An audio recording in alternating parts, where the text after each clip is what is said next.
This song, like all our songs, are And to know we dedicated have a to disease, we have to know how to identify it. And here's where the problem came in. I would ask people, how do we know we have a disease? I would ask people, what is disease? What is disease? Disease is simply another word for discomfort. That's all it is. Disease is another word for discomfort.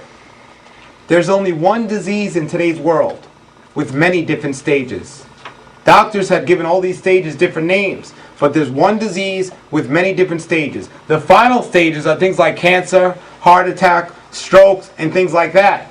But nobody wakes up one morning and suffers from these things without experiencing the beginning stages of disease. What happens is they don't identify the beginning stage of disease, or they ignore it, and it keeps coming back worse and worse and worse.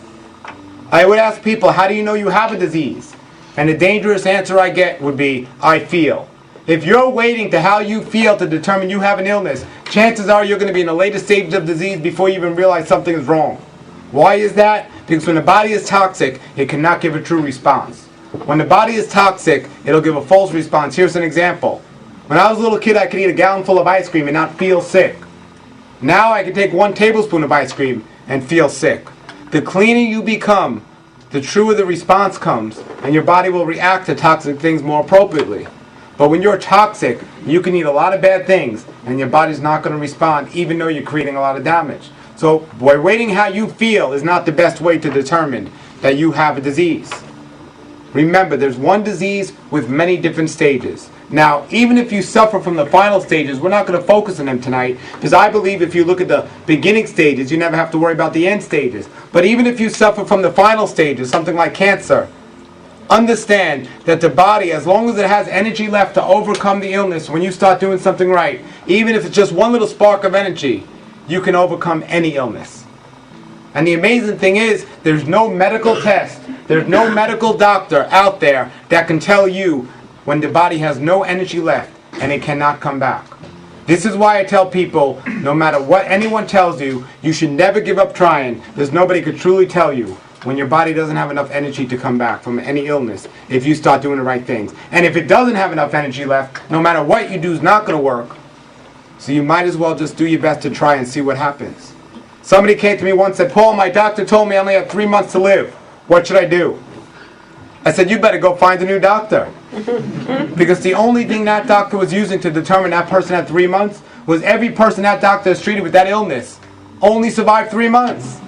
That's not a very good track record. You want to go to a doctor that says you have 70, 80, 90 years, not 3 months. Remember, there's no way to accurately tell that. But if we take care of the beginning stages, we don't have to worry about the end stages. Now, if we can't go by how we feel to learn the beginning stages of disease, how can we identify this? How else can we identify we even have a disease? Well, I've been all over the world, and I've met people from many different cultures, and I've interviewed a lot of people and studied this for a long time. And I could tell you, the 2 beginning stages of disease are common just about all over the world. In fact, they're so common, they're happening to children younger and younger today. But people don't believe it because it's happening so much, people just accept it as normal. The 2 beginning signs of disease is laziness and constipation. Laziness and constipation. If somebody told you that these weren't a disease, you've been lied to. As a matter of fact, I know people that are so lazy, they're happy they're constipated, so they don't got to get up and go to the bathroom. That's how bad it's become in today's world. Now, some people want to deny that, but I don't listen to people that are full of something. But that's how bad it's become in today's world. So now we know what disease is. We know how to identify it. We know there's many different stages. Now the question is, what causes disease? Again, there's many different causes to disease. There's emotional causes, there's spiritual causes, but from a physical standpoint, what truly causes disease? And there's 2 things. There's 2 common things. Anywhere in the world, you'll find the same 2 common disease. And it's what most people are doing. That's the scary point. The 2 causes of disease, from a physical standpoint, are overeating and undersleeping. Overeating and undersleeping. In fact, you can't do one without the other. Because when you overeat, you're going to end up undersleeping, because the more food you eat, the more sleep you need. But what do people do when they're getting less sleep? not more sleep. And they say, what are we supposed to do, stay in bed all day and quit our jobs? No, you need to find out why you need so much sleep to begin with. It's because we're overeating. Understand, sleeping is another word for healing.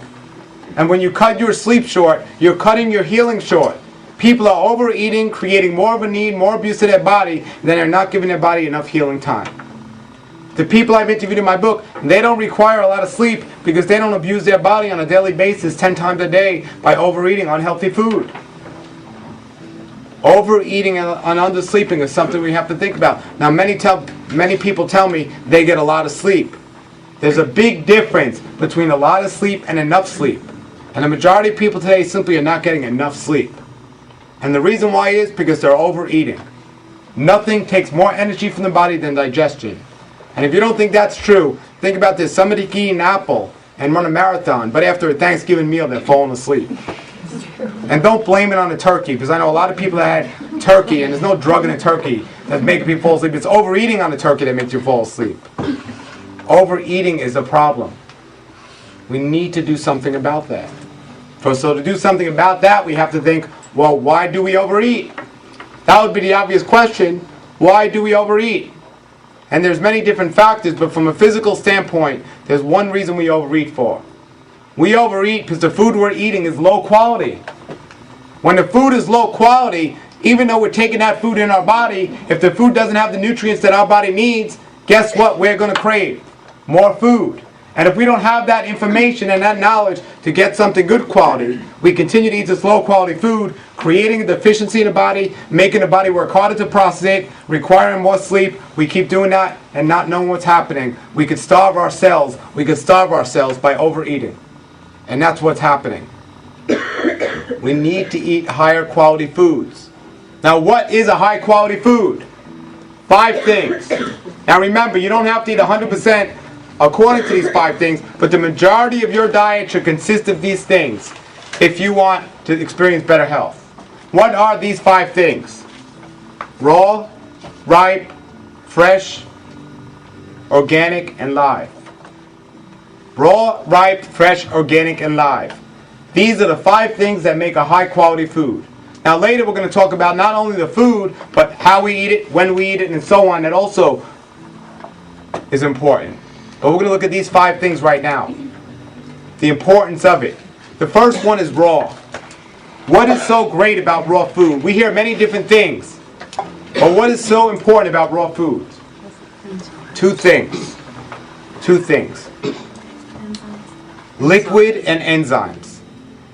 Liquid and enzymes. These are the 2 things that are important. By the way, do you know what the majority of the human body is made up of? Liquid and enzymes. These are the things that are so important in the raw foods. Now first let's look at liquids. The liquid that's in the raw foods are the liquid that has food. It's like swallowing a dry sponge. That sponge is going to come out wet, if it comes out at all. And guess what? Where that liquid is coming from? It's coming from your body. It dehydrates us.